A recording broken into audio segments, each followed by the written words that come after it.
The Jets may not be in the playoffs, but plenty of teams still are, and some of these score lines and results have been pretty chaotic. We'll dive into all of that on tonight's episode of Locked On Winnipeg Jets.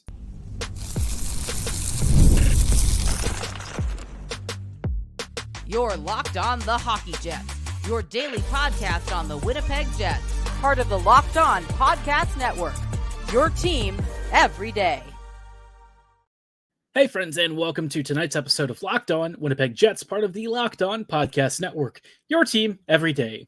I'm your host, Harrison Lee, an avid Winnipeg Jets fan and an online blogger. You can follow me on Twitter at HLLivingLoco and at LO_Winnipeg Jets. Thanks for making Locked On Jets your first listen of the day every day. If you like what you're hearing, be sure to like, follow, and subscribe on all of your favorite podcasting platforms and YouTube. Doing so, of course, is always free of charge and ensures you never miss another episode. Most of all, though, we just love and appreciate your support.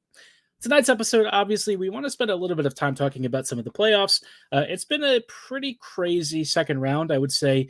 A lot of unexpected things, some huge announcements and news breaking earlier today for the Colorado Avalanche, Carolina keeping their series alive.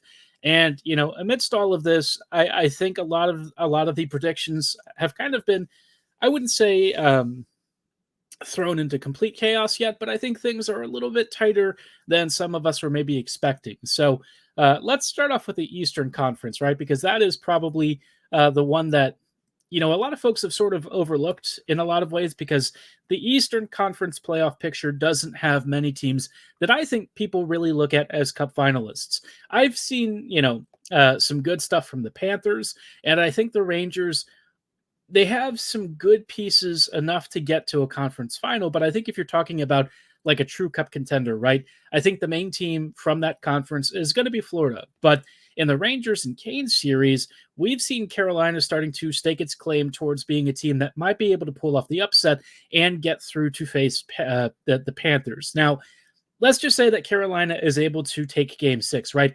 They took game 5 just a few minutes ago, evening, or not necessarily evening that series, but getting close to doing so with, you know, their backs against the wall, 2 straight victories facing elimination, and they have forced a game 6, which is probably more than they expected, right? Given how, you know, the first 3 games when I think they could have felt relatively prepared for either a sweep or an elimination tonight, which somehow they've staved off that nightmare bear once again. So, you know, a big pivotal game 6 coming up.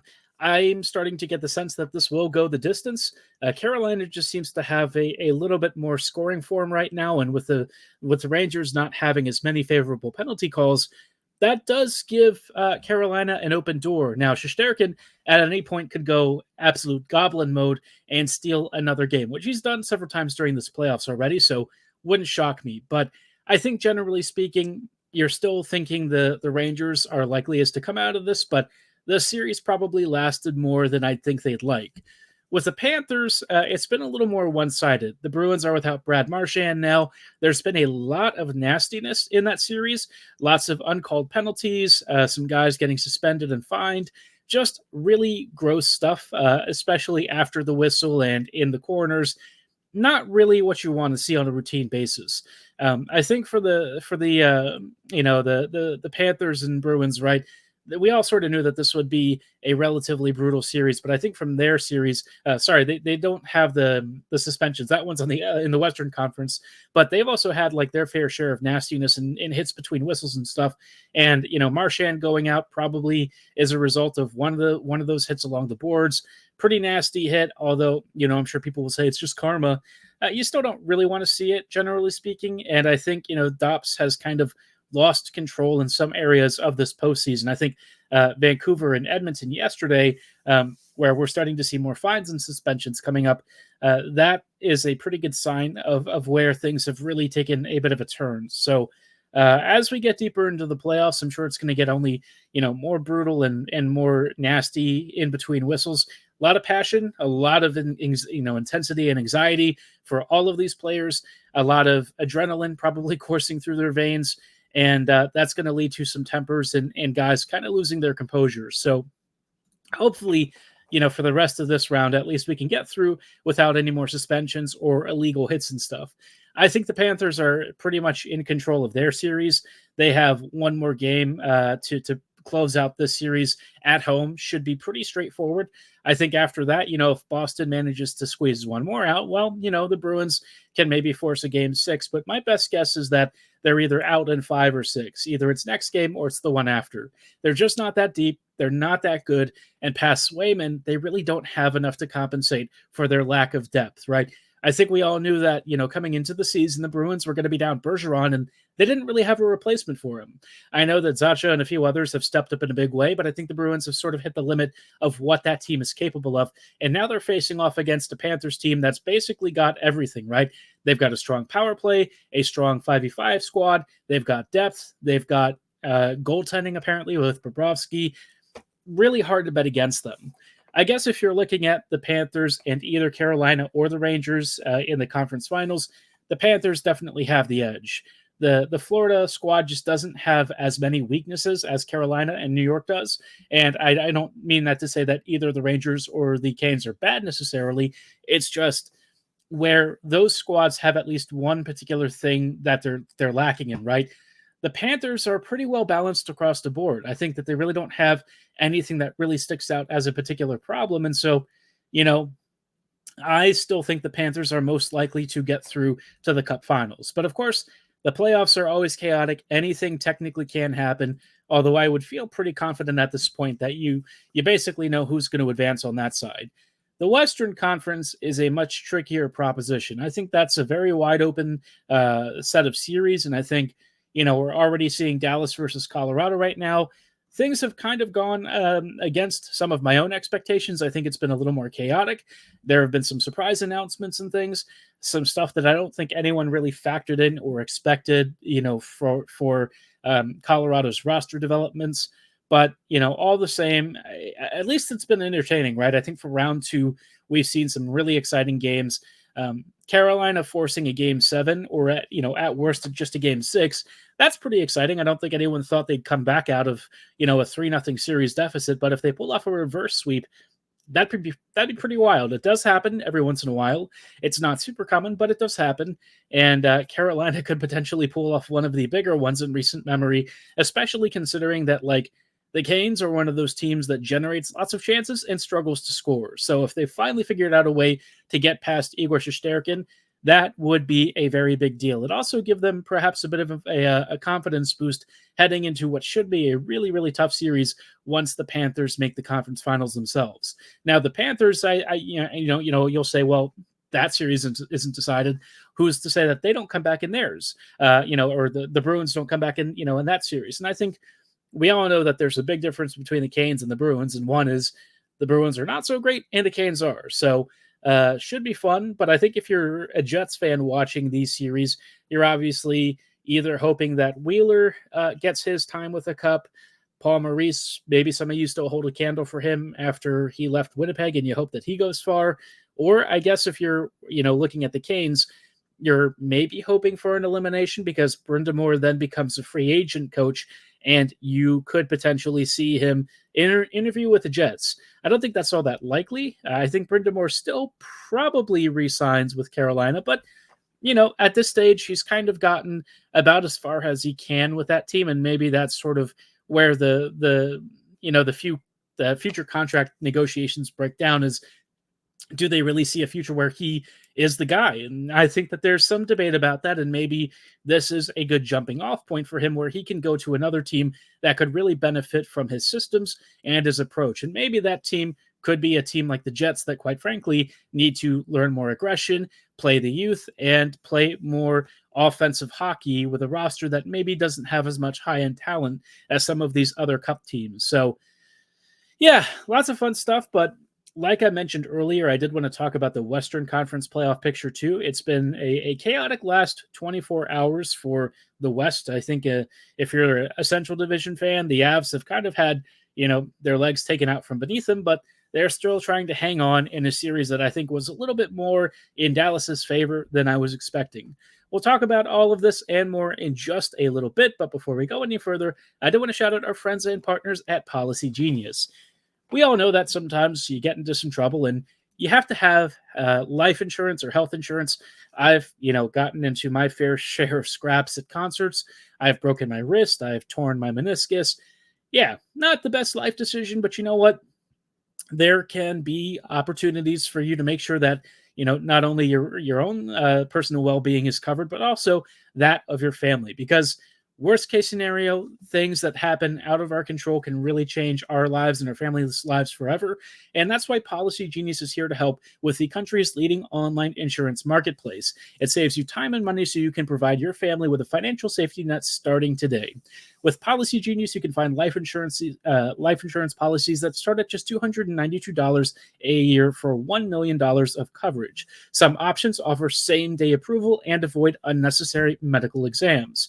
Now, for those of you who are often finding yourselves confused by legal jargon and stuff, Policygenius helps you compare your options from top companies, and their team of licensed experts will walk you through every step. They'll explain things to make it as easy to understand as possible, and they will help you easily compare quotes from America's top insurers so you find exactly what you need at the lowest price possible.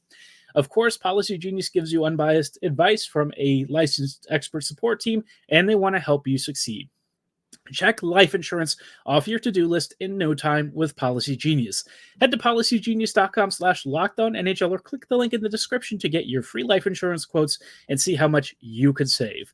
That's policygenius.com/LockedOnNHL. Hello, friends, and welcome back to tonight's episode of Locked On Winnipeg Jets, part of the Locked On Podcast Network, your team every day. Every day, thank you so much for rejoining us on tonight's episode as we're just chatting about, obviously, some playoff stuff. And round two has been pretty crazy. I think the Western Conference playoff picture has probably been a little more chaotic than the East, although that's not to say that the East hasn't had their share of excitement. Let's be real. Canes Rangers looks to be more of a barn burner than I think a lot of us were expecting, especially after the Rangers had a 3-0 series lead. You thought it was done and dusted. It wasn't. The Western Conference, a little harder to read. We'll talk about why in just a moment, but for those of you who are Fox Sports or ESPN watchers, if you find you have to turn down the volume because there's so much shouting, you should make the switch to Locked On Sports Today, a free 24/7 sports streaming channel programmed for you every day to bring you the biggest stories without all the yelling. Locked On Sports Today brings you can't-miss analysis, opinions, and news streaming 24/7 on YouTube or the free Amazon Fire TV channels app.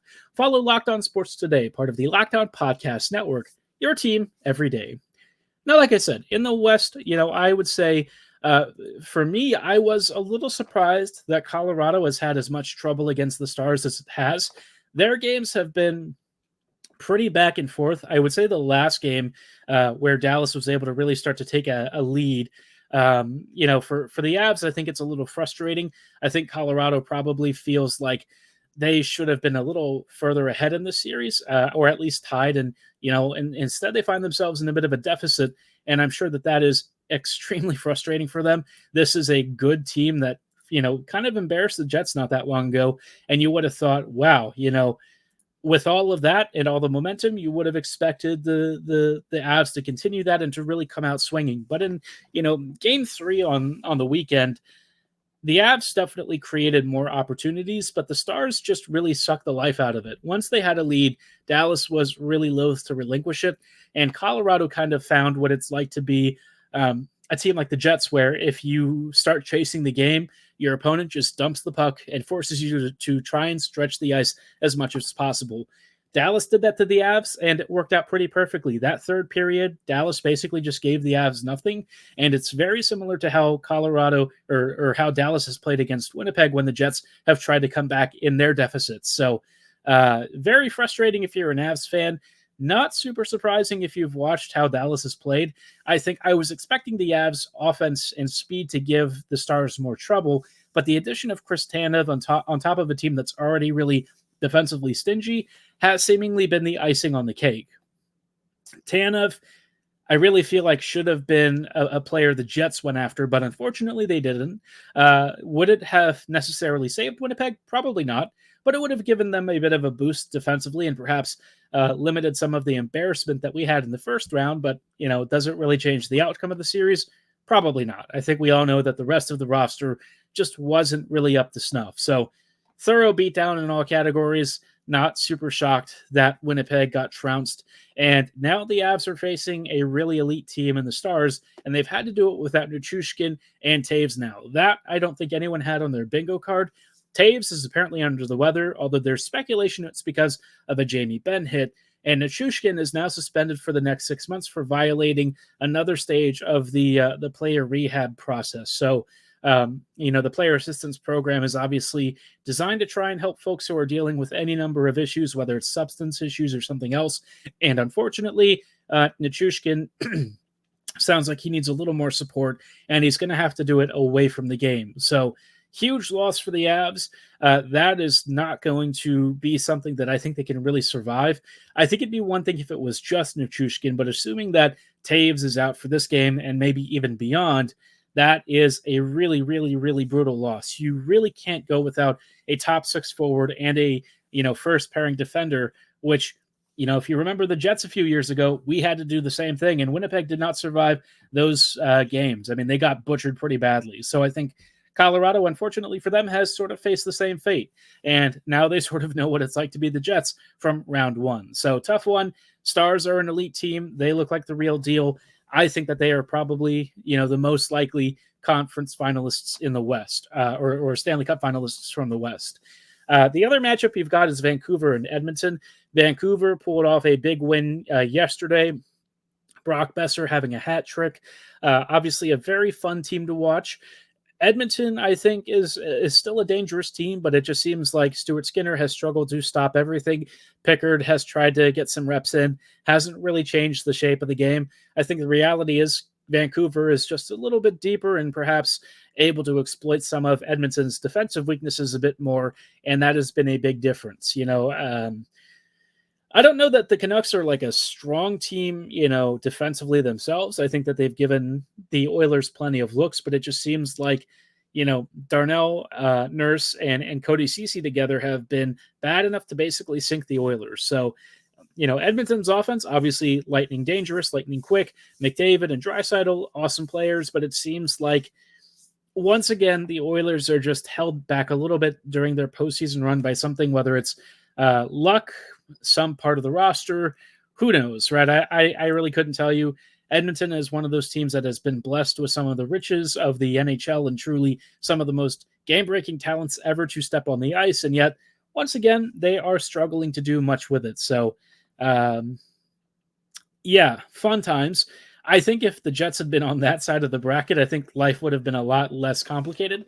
Winnipeg might actually still be in the playoffs at this point, but nope, they got the quadrant of death with Dallas, Vegas, and Colorado, and that's all she wrote. But you know what? Maybe it doesn't really matter. Maybe it was all for the best anyways, because now it signals an era and a need for change, and perhaps this was the best way to do it. So Winnipeg, obviously, big offseason upcoming, and in a little bit, I wanted to talk about perhaps the timeline for the next coach, in the hiring process, because obviously the Jets are likely to interview a number of candidates, and Sheldon Keefe is apparently one of them, although it seems like Keefe is New Jersey's most requested coaching prospect. So for the Jets, that's probably going to price him out of their range.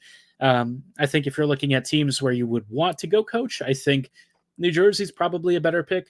They've got star talent waiting in the wings. They've got some excellent young players like Jack Hughes and Nico Hischier and stuff.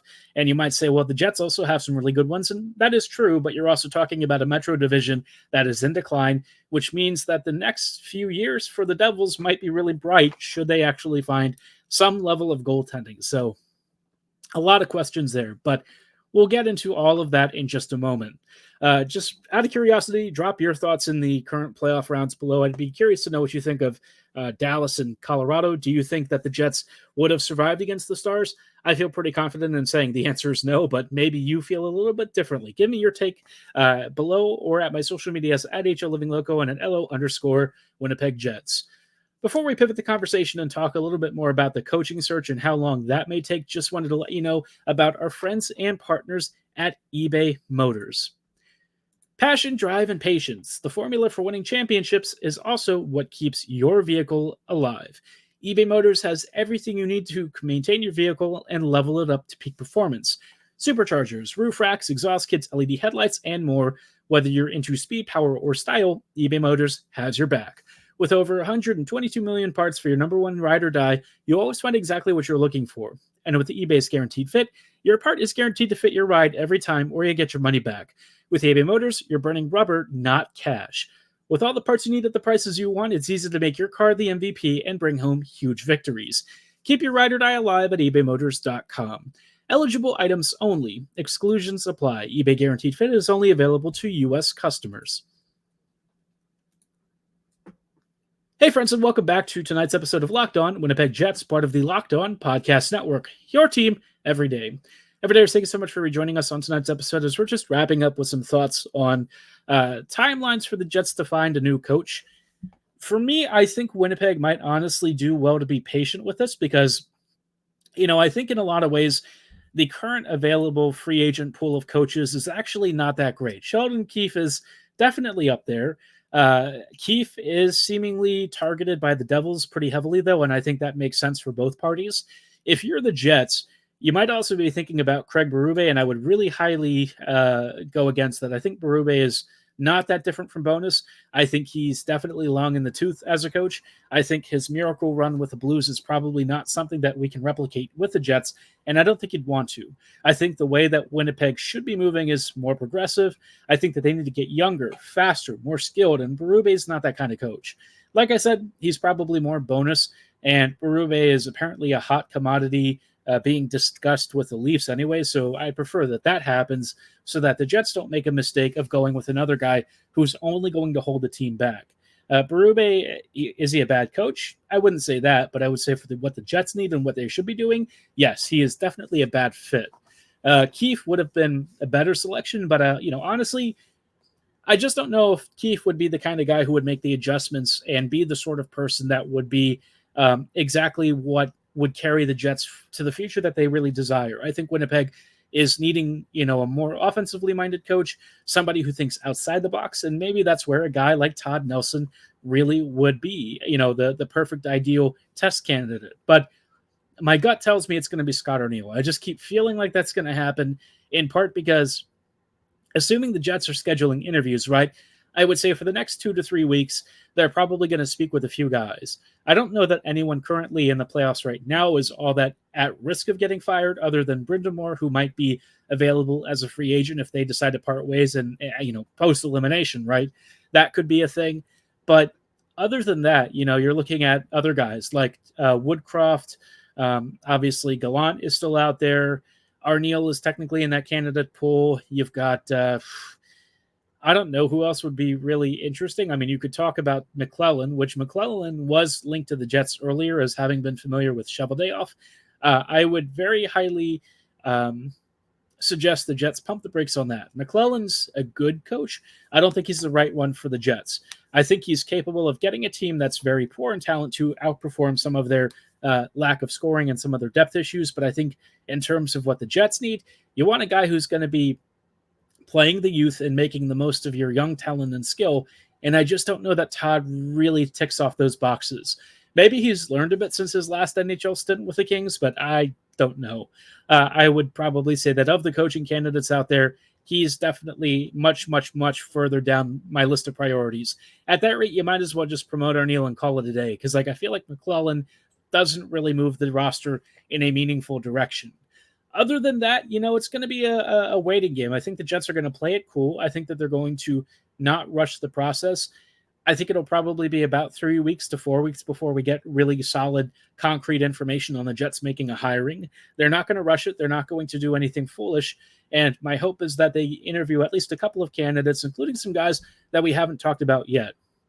David Carle could be of interest if his systems at Denver are actually good and he really promotes offensive creation and creativity. I don't know if that's his game. I don't know if that's how he manages his team, but it could be something to keep an eye out for. After that, then the Jets have a very busy offseason of starting to get practices and stuff underway. Obviously guys are going to be in and out for vacation for summer. And as you start getting closer and closer to fall, then you start to see players returning and stuff. But I think the Jets really will want to plan for the future and also do some legwork to kind of rebuild some of those bridges with Ehlers and Perfetti. Players who, one of them at least is probably on the way out either way. But if you can at least try and get some of the wheels greased, right? you start to talk about using really skilled players in prime positions. Maybe a younger, more open-minded coach or somebody with the pedigree to show that they are a proven winner can change some of the sentiments around some of these players. I don't think Cole is really at risk of leaving yet, although I think the relationship has definitely been damaged, and it'll be important for the next coach to make use of him because you don't want him to start to think about his future elsewhere. He's a really good player. He's the kind that you want to draft and develop internally, and he should stay with the Jets for a very long time. So let's hope that that is the case. Ehlers, all I can say is I think we're probably heading towards a separation unless something changes, but I think that is probably the most likely course of action. So really important for the new coaching staff to get it right and also to get their special teams hires right. Bones, with that Lauer and Arniel combo, had a decent run last year, not so good this year. And Lauer has never really had a particularly great power play. Without Velarde especially, it was ugly. Even with Velarde, it wasn't great. So, yeah, a lot of positions to fill. The Jets are going to need to move, not quickly, but within a reasonable time frame, right? You don't want to let the market thin out to the point where they just decide Arniel is the only candidate that they're comfortable with. Make some interviews, set some time up, and go exploring, because I think there's a world of coaches out there who might be able to help the Jets get from point A to point B and really start to incorporate the youth into a team that looks more like the Stars. Dallas looks like they're having a ton of fun. Pete DeBoer has apparently learned a few new tricks since he's joined, and it seems like the Stars are a perfect blend of his defensive doctrine with a young team that really prioritizes skill and speed. They play great hockey, and I think the Jets could eventually do what Dallas is doing, because Dallas is doing what the Jets did like 6 years ago. It's something that Winnipeg can also do, perhaps as soon as next year. But we'll just have to be patient and see. Let me know who your most highly sought after coaching candidates are in the comments below or at my social medias. I know some of you have expressed interest in Arniel. Some have said, maybe Nelson or another guy. I'd be curious to know if any of you have any off the board picks. Give me your thoughts below. If you say Bruce Boudreau, I love you, even though I probably think Boudreau at this point is not a coach that you'd really want to go with, but maybe he still has something left in the tank. If nothing else, he is extremely entertaining when it comes to his bench antics and his interviews, but he's also just a really sensitive, smart guy. Boudreau, I honestly think, never really got a fair shake with the Canucks.